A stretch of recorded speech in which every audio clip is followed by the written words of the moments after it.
This thing feels like it's running lean lately, so I'm gonna jet it up.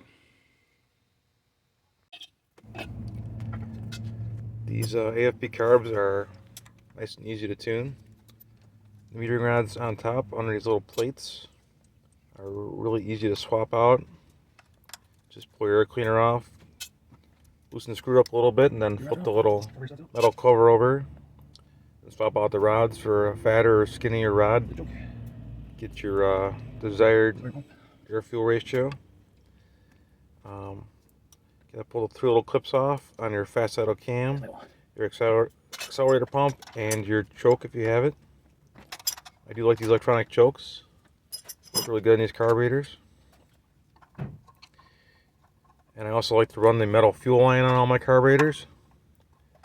But you have to find an AFB carb with the original fitting on there, because all the new ones come with hose adapters. I prefer the metal lines over the rubber ones. You pull all these main body screws out here. The top comes off pretty easily. I think the longest part about doing this whole jet change is pulling out these screws. Once you get the screws out and the fuel line loosened up, that comes off really nice and no spillage. After that, good flathead screwdriver. Loosen up your jets. And then I'll use these little needle nose pliers to pull the jets out. One. And it works out nice and easy. And two jets.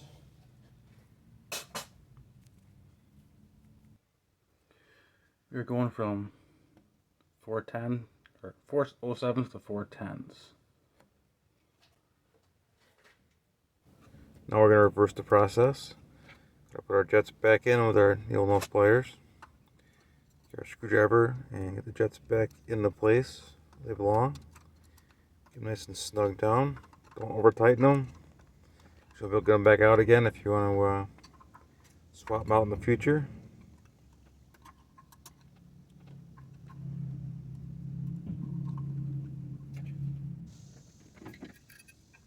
And we're going to get the lid back on there.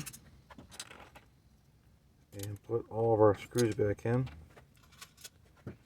Some of these carburetors you have to watch out, because on some of them they have a screw hidden by the choke. This one doesn't, but I had a carburetor in the past that did.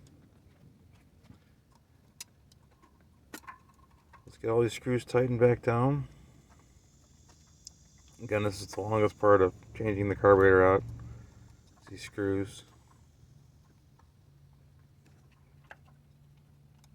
I also like to switch all my screws to flatheads, because a lot of these carburetors come with these weird torque spit screws. I prefer the flathead screws. I was going to double check all the screws, make sure it's tight all the way around. The metering rod's back in. Flip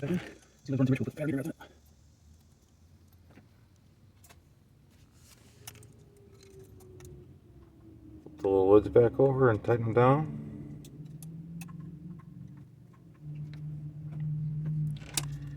Get our fuel line hooked back up.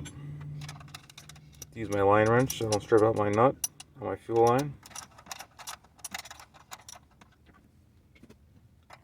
So backup wrench so you don't strip out the threads in your carburetor.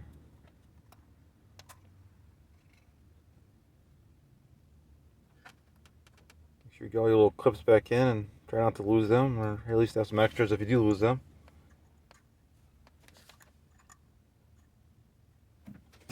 And we get this thing back together.